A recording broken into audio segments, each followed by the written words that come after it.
Et salut à tous, bienvenue sur Salto Arrière, ici Roman. Ça me fait gros plaisir de vous retrouver dans la vidéo de cette semaine. Dans la vidéo de cette semaine, on va parler de Noël. Alors je sais pas si vous avez remarqué, j'ai sorti le pull et les pantoufles. Donc vraiment, j'ai le costume, on va dire, idéal pour parler de Noël. Donc on va parler de Noël, on va parler d'alimentation, de sport durant cette période. Décembre, ça arrive bientôt, c'est dans quelques jours. Donc je tenais vraiment à vous parler de cette période qui est un peu spéciale au niveau du sport et de l'alimentation. C'est un peu la période où les gens font des trucs un peu bizarres. Donc voilà, je vais revenir sur ces trois comportements que je trouve vraiment bizarres à Noël et tout simplement que je considère pas cool, vraiment pas cool. Avant de commencer cette vidéo, je voulais vraiment vous remercier parce que hier, donc on était quoi? Hier on était mercredi. À 11 h, j'ai ouvert les inscriptions pour tailler pour l'acrobatie, donc qui est mon programme en ligne sur 4 mois pour vraiment progresser en acrobatie, en sport, au niveau de votre physique.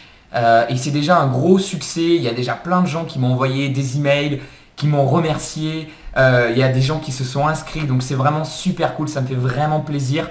Si vous voyez absolument pas de quoi je parle, vous pouvez tout simplement cliquer sur le lien dans la description. Et sachez aussi que je vous prépare une grosse vidéo samedi pour vous expliquer un peu mieux ce programme parce que pour l'instant c'est que de l'écrit.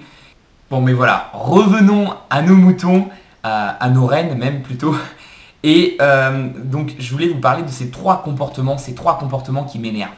Le premier, c'est les gens qui disent peu importe ce qui va se passer à Noël, je vais garder mon style alimentaire. Donc, pourquoi j'aime pas ce comportement? Parce que, bon, j'imagine que je vous apprends rien, vous le savez, la période de Noël, c'est une période où la bouffe, ça prend une grosse place. Et j'imagine que vous faites partie des gens comme moi qui essayent de faire un peu attention à la nutrition parce qu'ils ont compris que la nutrition et le sport, ça va ensemble. Malheureusement, c'est une période où c'est très difficile d'arriver à garder son style alimentaire. C'est vraiment une période où justement on va tendance à faire beaucoup d'écarts. Vous savez, on va manger chez l'oncle, chez la tante, chez la grand-mère.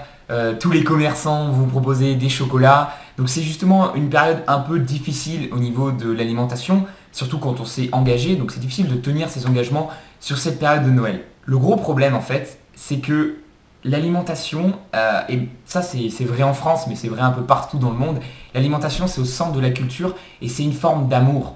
Donc quand vous refusez des choses, par exemple un chocolat, le gros dessert, en prétextant, parce que vous savez que c'est pas forcément bon pour vous, le problème c'est que vos amis, votre famille va sûrement le prendre mal. Parce que voilà, vous savez, quand votre grand-mère vous préparait par exemple une confiture, ou moi je sais que par exemple j'adorais les crumbles. Et ma grand-mère me faisait toujours un crumble et me disait « je l'ai fait pour toi ». Vous imaginez bien que dans ce moment-là, vous n'allez pas dire « ah non, mais j'en veux pas » et tout. Donc vraiment, la bouffe, c'est une forme d'amour. Et c'est pour ça que c'est difficile à Noël de refuser la bouffe. Vous n'avez pas envie de faire comme tous ces gens qui sont au régime, qui vont faire très attention à ce qu'ils mangent, ils vont rien manger, ils vont se protéger, et puis à un moment, ils vont exploser. Et là, ils vont manger plein de trucs, ils vont complètement se lâcher. Et bien sûr, à la fin de l'année, voilà, à la nouvelle année, ils auront gagné 3 kilos, ils vont dire « ah non, ça va plus, l'année prochaine, ça sera plus comme ça, je prends une bonne résolution » qu'ils ne tiendront absolument pas. Donc vous voulez vraiment pas être dans ce cas-là, et c'est pour ça que je vais vous donner 4 astuces. La première, c'est de ne pas critiquer les autres pour leurs choix. Chacun fait ses choix niveau alimentation, et vous devez arrêter d'être celui qui dit « oh mais tu reprends encore du dessert ?» Ah mais tu sais pas que le sucre c'est très mauvais pour la santé. Non, arrêtez de faire celui qui en sait plus parce que voilà, les gens aiment pas être critiqués et si vous les critiquez, ils vous critiqueront en retour. La deuxième astuce va avec la première. Je vous conseille vraiment d'éviter de lancer des débats sur l'alimentation à table parce que c'est des discussions sans fin. Le mieux c'est de montrer l'exemple. Quand on veut inspirer les gens à changer, peut-être que vous avez, je sais pas, de la famille souvent qui mangent traditionnellement et vous auriez envie qu'ils mangent un peu comme vous. La meilleure solution pour ça, c'est d'inspirer, c'est-à-dire d'être le changement que vous voulez voir en eux. Mais de ne pas dire faites ça, faites ci, il ne faut pas manger ça, il ne faut pas manger ci.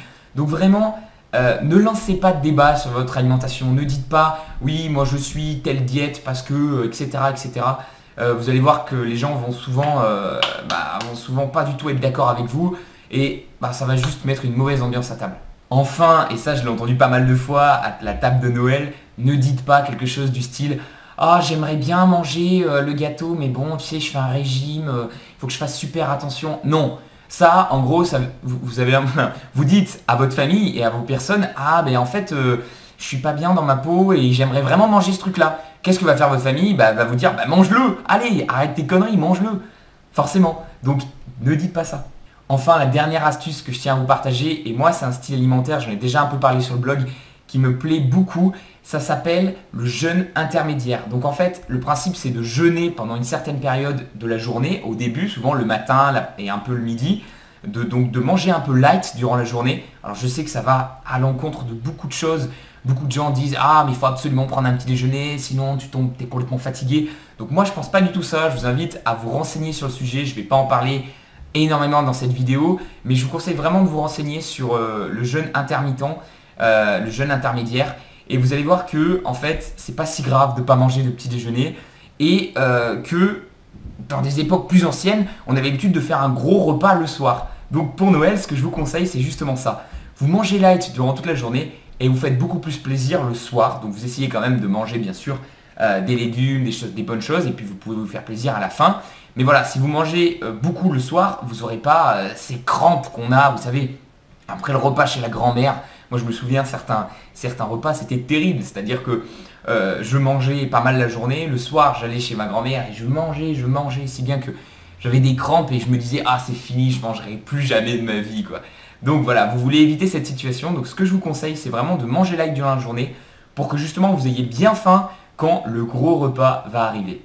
Le deuxième comportement qui m'énerve beaucoup à Noël, c'est plus au niveau du sport. En fait, quand on arrive à la période hivernale, il y a plein de gens qui se mettent en mode hibernation, qui disent « Ah ouais, non mais le sport c'est bien en été, mais là, franchement il fait froid et tout, mais comment tu peux aller faire du sport ?» Moi je vous dis au contraire, c'est en ce moment que justement se fait la différence entre les gens justement qui ont compris que le sport c'est quelque chose qui se fait tous les jours, c'est pas un truc pour être beau sur la plage ou qui se fait juste en été quand il fait beau au soleil. Non, la vraie différence elle se fait en ce moment justement. C'est pour ça que j'ai décidé de sortir taillé pour l'acrobatie durant cette période d'hiver, parce que je considère que c'est justement dans les périodes où personne s'entraîne qu'on peut vraiment faire la différence. Donc le froid c'est pas une excuse. C'est vraiment pas une excuse, c'est pas parce qu'il fait froid dehors que vous pouvez pas vous entraîner ici, que vous pouvez pas faire des acrobaties. Voilà, arrêtez de penser que le sport c'est juste une petite période de l'année, souvent quand il fait le plus chaud possible et que tout le monde fait du sport. Non, faites la différence en ce moment même. Enfin, le troisième comportement qui m'énerve, c'est un peu de penser que Noël c'est une fête où on donne des cadeaux, juste des cadeaux. On donne juste du matériel. Moi j'ai vraiment envie de vous inviter à donner plus que juste des cadeaux, à vraiment donner de vous-même, donner des sourires, voilà, vraiment profiter de ces moments avec votre famille, parce que c'est vrai que moi je considère que c'est ça la magie de Noël. Quand on est petit, c'est juste d'avoir les cadeaux, et quand on grandit, on se rend compte que c'est surtout de passer du temps avec les gens qui nous sont chers, avec les gens qu'on aime. Donc vraiment, je vous dis pas de ne pas faire de cadeaux, évidemment, mais je vous dis surtout de mettre autre chose derrière que juste un cadeau purement physique. À la fin de votre vie, à la fin de la vie, on constate que les gens disent pas je possédais ça, je possédais une voiture, je possédais une maison, je possédais des choses. Voilà. Non, les gens disent plutôt j'ai vécu. Et voilà. Et moi, je pense que c'est vraiment ça qui fait la différence. C'est pas les possessions matérielles qui sont importantes, c'est plus les expériences de vie, tout ce qu'on peut vivre dans une vie. Et voilà. Donc, profitez-en ce Noël. Essayez de donner le maximum de vous pour vraiment donner un gros smile à toute votre famille.